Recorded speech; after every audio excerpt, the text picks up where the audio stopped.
You've got a lot of books to move. Let's keep this from becoming a real plot twist.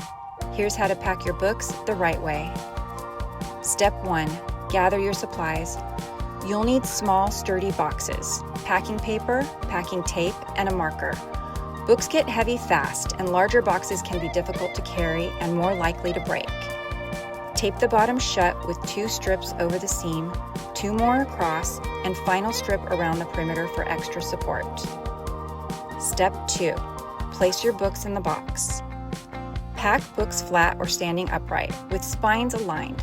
Keep sizes consistent so everything stays supported and in place. Step 3. Don't overpack.